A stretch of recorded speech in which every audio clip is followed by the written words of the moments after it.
کتے کے کیے ہوئے شکار کا کیا ہوگا؟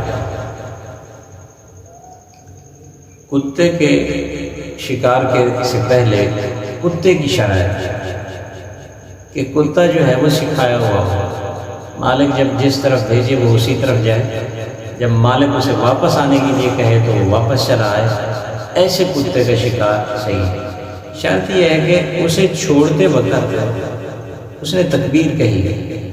اگر کتے نے جانور کو جسے پکڑا ہے زخمی کیا، زخمی کرنے کے بعد وہ جانور مر گیا، ذبح نہیں کر سکتا، اگر وہ زندہ لے آئے گا تو اس کے لیے ذبح کرنا اس کا کیا ہے؟ ضروری ہے۔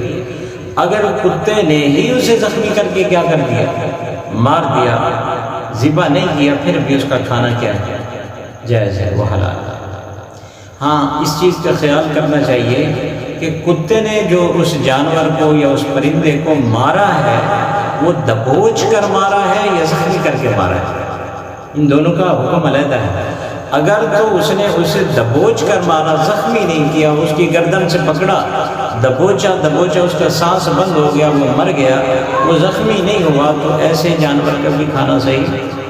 جو دبوچنے کی وجہ سے مرا ہو، جس طرح کہ ہم نے پیچھے بندوق والے شکار کے بارے میں آپ کو بات کی تھی، جو چیز دبوچنے سے مر جائے یا گرنے سے مر جائے، ایسے جانور کو کھانا بھی صحیح نہیں ہے۔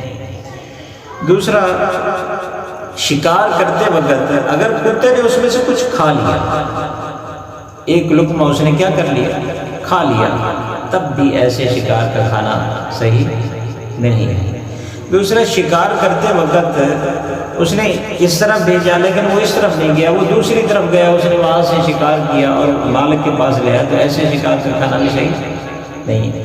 اس سے ظاہر ہوتا ہے کہ وہ کتا سیکھا ہوا نہیں ہے، مالک ایک طرف بھیجتا ہے، وہ دوسری طرف جاتا ہے، تو ایسے کتے کا کھانا بھی صحیح نہیں ہے۔ اب ایک کتا سکھایا ہوا تھا، وہ شکار کر رہا تھا، اس کے ساتھ دوسرا کتا بھی کیا ہو گیا؟ شامل ہو گیا، پکڑوانے میں اس کے ساتھ معاون بن گیا اس کا۔ ایسا جو اس نے ان دونوں سے جو شکار کیا ہے، ان دونوں نے مل کر، ایسے شکار کا کھانا بھی صحیح نہیں ہے۔ تو ان چیزوں کا خیال کرنا ضروری ہے۔